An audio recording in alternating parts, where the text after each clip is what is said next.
and welcome back to the end of the world. So as you know, World War III has started.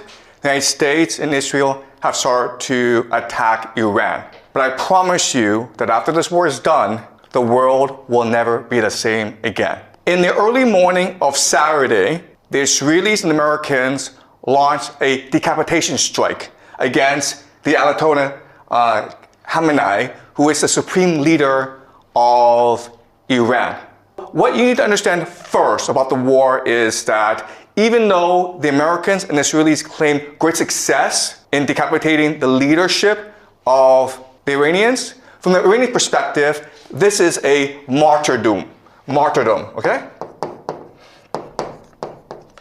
And so the religion of the Iranians is called Shia Muslim. And this is different from Sunni Muslim. So Sunnis are the majority. They're about 9% of all Muslims in the world. The Shia have always been the minority. And as such, they've always been persecuted. So in the Shia faith, the core value, the force that binds everyone together and gives them purpose and meaning in life, that galvanizes them into action, is the idea of martyrdom, which forces jihad. You sacrifice yourself for your religion, sacrifice yourself for the common good. So think of the death of Khamenei as a sacrifice, a self-sacrifice, in order to motivate the Iranians in this war, okay? So that's the first thing you need to understand. That for the Iranians, this is not a geopolitical war. This is not an economic war. This is not a war of resistance. This is a jihad. Okay? It's a war against the great Satan to avenge their leader. They will fight to the death. We will know how this war develops just based on geography, okay? So this is a map.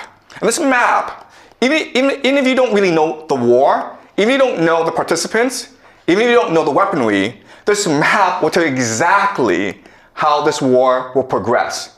All right, so some certain things to keep in mind about this map. This is what we call this area, okay, really small, it's 33 kilometers wide, okay? People can swim across it. It's really, really narrow, okay? This small area, guys, it's called the Strait of Hormuz, all right?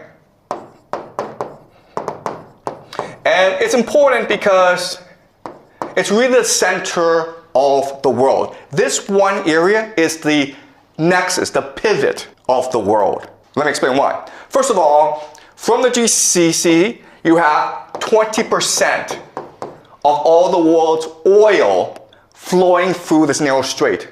Where does it go, guys? It goes to Asia, India, Pakistan, South Korea, China, Japan. India depends on 60% of its oil from this area. China depends on 40%. Japan, 75%. Prime Minister Takaichi of Japan has said that, listen, if the Strait of Hormuz closes, we will run out of oil in about 8-9 months. The entire Japanese economy would collapse in 8-9 months if the Strait of Hormuz were to close. And guess what? The Iranians have closed the Strait of Hormuz. Okay? So we can expect that the entire global economy will suffer greatly over the next few months. All right, so that's point number one. Point number two is, okay, so the GCC sends oil across the Strait of Hormuz, and what do they get back in return? Food, guys. All right, so people don't appreciate the GCC, but it is really the linchpin of the American empire. Because what is the American empire? The American empire is the petrodollar. All right? The idea of the petrodollar is this. The US dollar is worth nothing. It's only valuable if people want it. But the GCC says that if you want oil from us, you have to pay us in US dollars.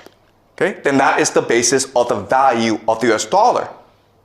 So, if the GCC collapses, the American economy and the American empire both collapse at the same time.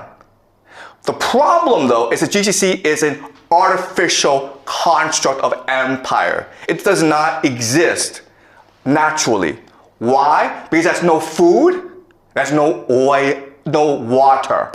Okay, guys? No food, no water. So these cities are able to grow in the millions because of all these petrodollars flowing in. If you close off the Strait of Hormuz, there's no food coming in, right? They're all going to starve. How much food does the GCC get from overseas? 80%.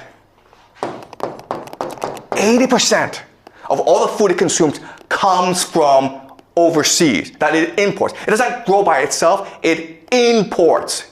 And again, the Iranians will close it in order to strangle the global economy and therefore bankrupt the American empire.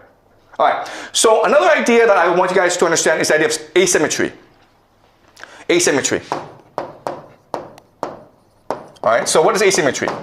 Asymmetry means that the two sides are choosing to fight different wars using different techniques because one is much stronger than the other, okay? America is a great empire. It has unlimited resources. It has the USD. It controls the world, right? Iran is a country that has been under economic sanctions for the past 45 years.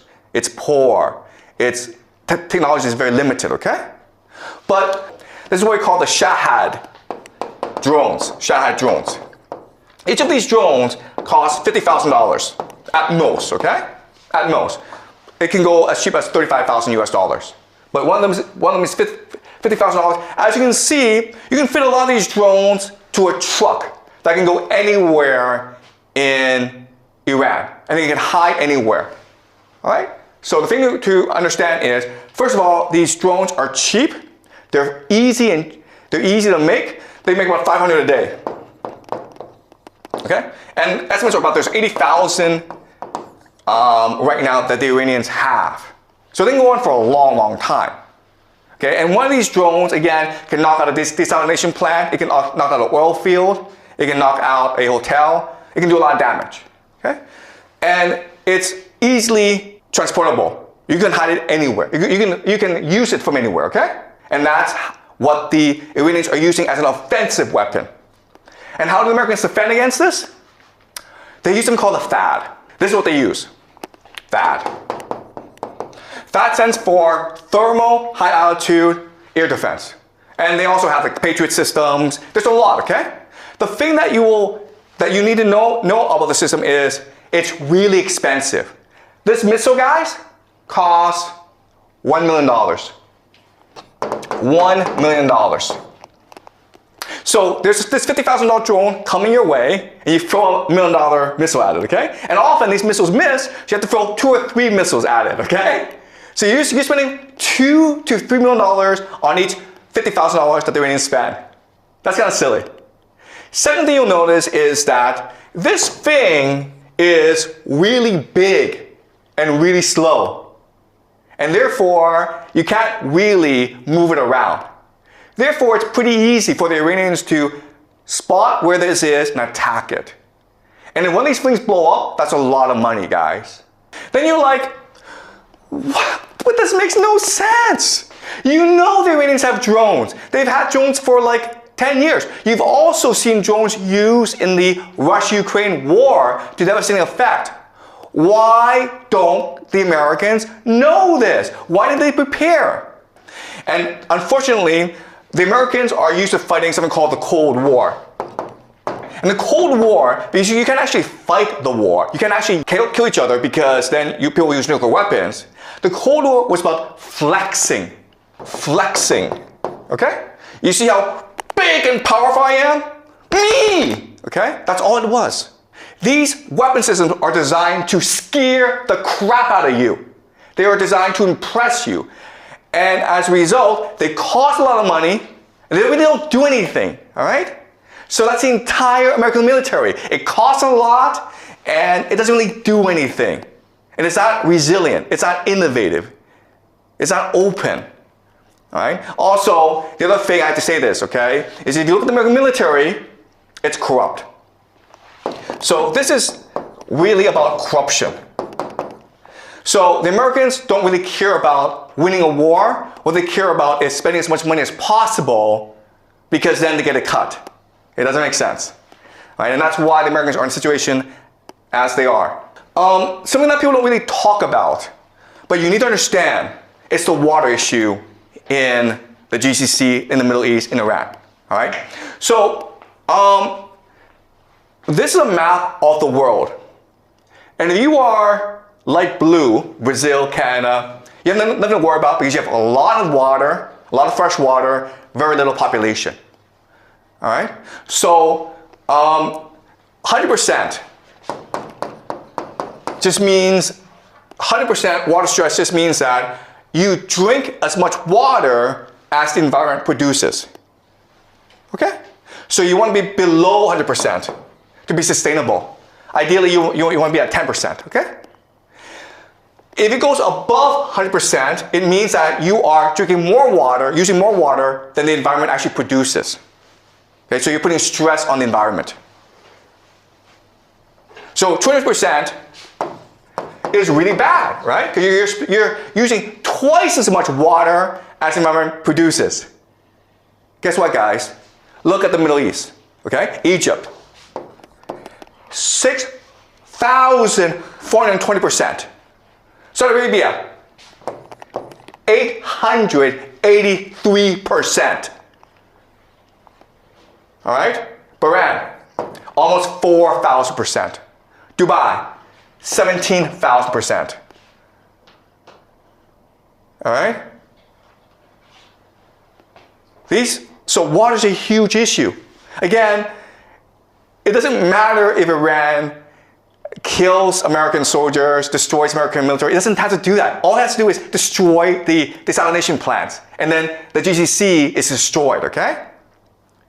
But it's also true that Iran has water issues. 72% is pretty bad.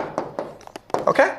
So even though the Iranians could destroy the GCC much faster than the Americans could destroy Iran, Iran is still in trouble, okay? So let me give you an example of this. This is like, so this is another map that shows you the issue of water scarcity, okay? And it's just basically the Middle East, okay? The biggest issue in the future is water, okay? And that's where the geopolitical tensions will arise in the future over water. India is also affected as well, okay? This is called Lake Urmia in northern Iran. It's the 6th largest saltwater lake in the world, or it used to be. Okay, this is what it was in 1984. This is the shallow, this is the deep, okay? You guys see that? It's really big, right? 20 years later, guys, this is what it looks like. There's no more water here. You can walk from here over to there, okay? There's some water over here, but it's shallow now. That's how serious the water issue is in Iran. And that's the weak point that the Americans and the Israelis will attack. All right? They want to make sure that Iran has no access to fresh water, which will cause devastation in their nation. Okay, that's strategy number 1. Strategy number 2 is this. This is a map of the different ethnic minorities in Iran. As you can see, it's a very diverse place. In the center are the Persians, but you also have 10 other groups as well. And in the borderlands, it's basically a different country, right? Like, these are basically different countries.